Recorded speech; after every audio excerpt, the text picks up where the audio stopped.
Hello there, this is Critical from Critical Media, just taking a look at the 2023 release of Batman, The Golden Age, the first Omnibus volume here.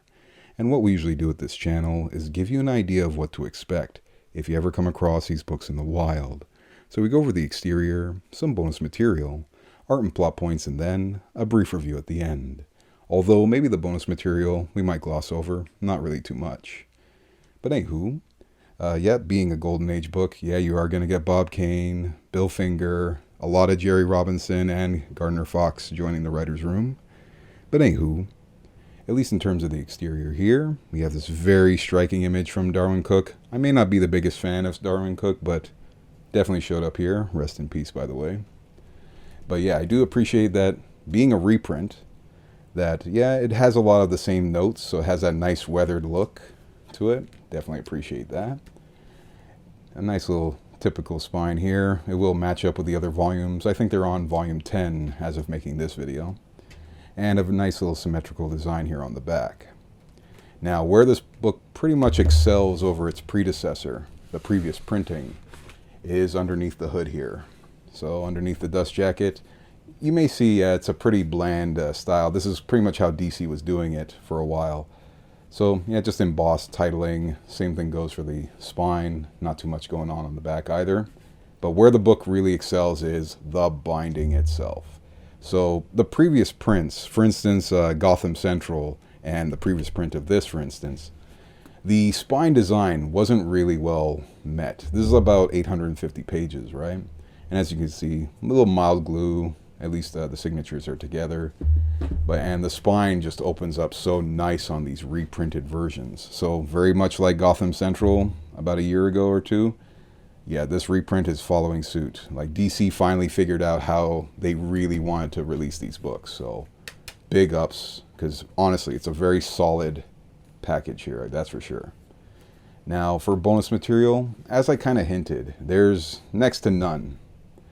So on the back, there's nothing really here. You're really just getting the final page of the issue, then a color splash and the bookend. To be honest, you're here more for the archival aspect of things, right? But thankfully, they did at least add something. So what did they add? If it had to be an introduction from anyone, I am so glad that it's Dennis O'Neil of all people. So yes, as many of you know, aside from being the creator or writer who pretty much established the Batman that we all know today, he was also the editor in the 80s who pretty much approved and greenlit a lot of these awesome stories, Batman stories that we all consider the greatest ones ever, right? So how perfect it was him who got chosen for this, right? So pretty much on point.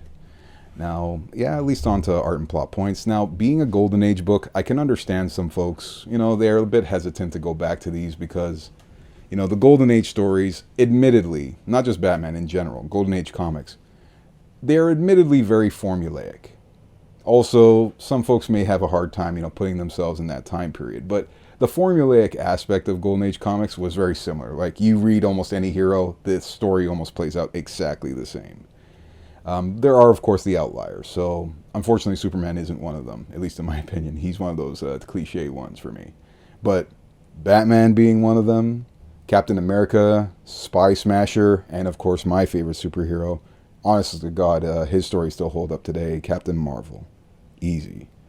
But Batman being one of the more exceptional ones, because surprisingly, it was more detailed than your average.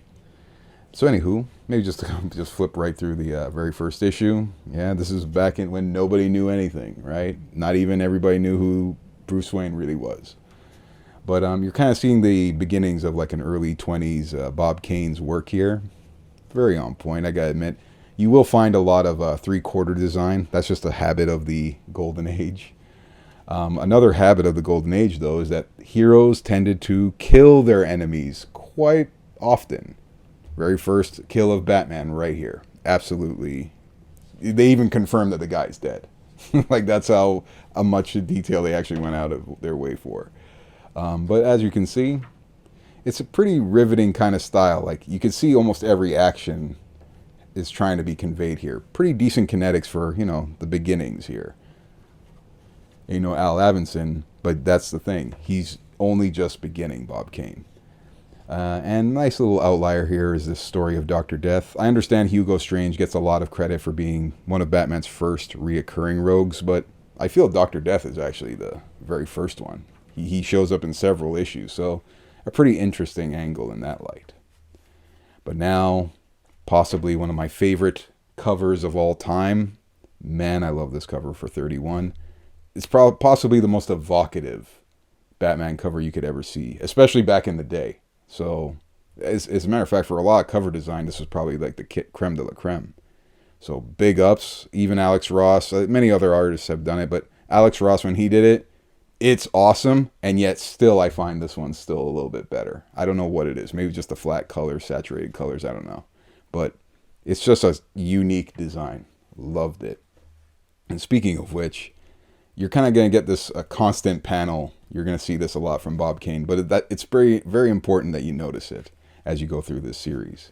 And yeah, his original fiancée, Julie Madison. If you ever wondered, like in the 90s Batman movie, Batman and Robin, his girlfriend's name is Julie Madison. Direct reference, right? Plus, I think in the New 52, she popped back up as well. But very intriguing story. Yeah, he goes up against the supernatural in this one. It's pretty detailed, and you'd be surprised. It can be very violent. Like, you'll see blood, actual, like, lettering of blood and actual, outlining of it and whatnot. But also a much more violent Batman.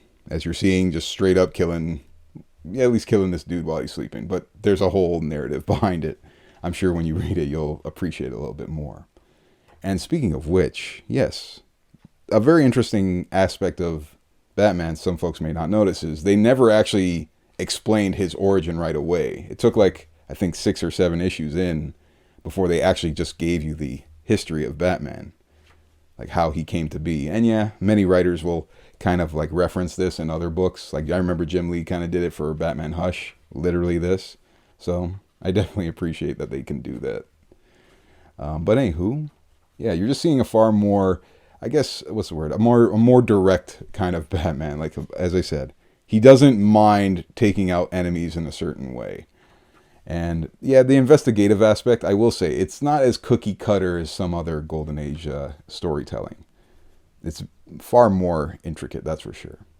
But as I kind of hinted earlier, you constantly see Bob Kane's artwork getting better and better and better as the years are going on. That same panel I mentioned, it keeps popping up, but it's a little bit more detailed every time you see it. Just a nice little interesting little touch there, I gotta admit. Now, another little interesting touch, yeah, the origin of Robin, or should I say the very beginning of Robin. A nice little Easter egg. Robin well predates, he doesn't just predate Alfred, he actually even predates Gotham City, because they don't even call it Gotham City until a few issues later. And speaking of which, another one of those origins here. Here's Jerry Robinson, pretty much, the Joker. What a dope introduction to a character. Possibly one of the most menacing. For a character called the Joker, he really is just a straight up psychopath from the very beginning. I love this image forever. Man, I tell you. This whole Joker influence concept, I loved it. Like Jerry Robinson, geez-a-loo. And you're seeing these awesome kinetics as well. Again, you're not just seeing Jerry Robinson, you're also seeing Bob Kane getting better and better. Understanding, there's a little bit more to than just a 3/4 art here, right? Just awesome work overall. Man, oh man, oh man. I almost can't get over how consistently good this book is. It's almost weird how good this book is. But yeah, they almost introduce right away the intricacies of the utility belt, how specifically designed it is, I like how in certain stories they even go as far as introducing a new weapon of Batman that becomes the mainstay, right? Pretty awesome and pretty decent in that respect. So, nonetheless, it's just honestly a nice little tidbit here. Yeah, you will get a little bit of fantasy stories. I guess almost every character kind of had to.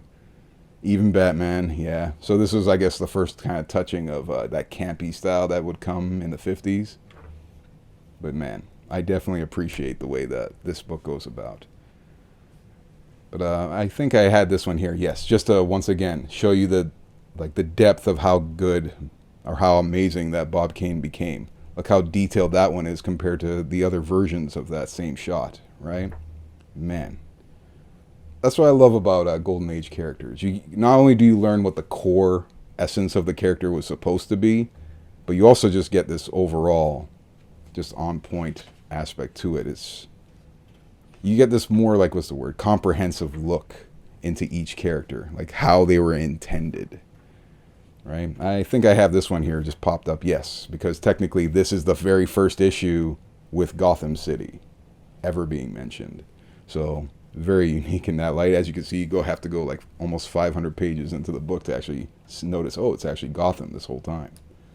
But yeah, honestly, this is such a nice little nugget here to go into. I'm just like going to highlight this little puppy here because this little scene, as Frank Miller claims, there's a scene in Dark Knight Returns also involving a carnival and a very high stakes, very dangerous scenario, dangerous way of going about things. Like basically Carrie Kelly has to deal with a psycho. Even Frank Miller referenced this particular panel as like a direct inspiration for what he did in that scene. So just a nice little Easter egg for you folks. But anywho, you're probably wondering what my review of this is. I'll say this. If you're a purist, yeah, you're probably already own this thing.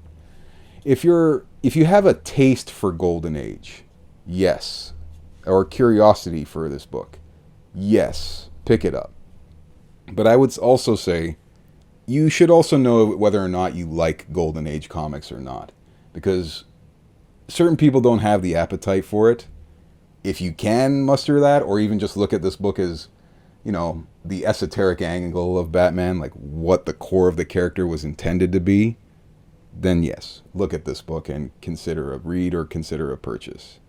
But anywho, it's no longer about me at this point. Hopefully you guys got your own opinions about it, and I wouldn't mind seeing them in the comments down below, as always. Y'all folks take care and enjoy the rest of your day.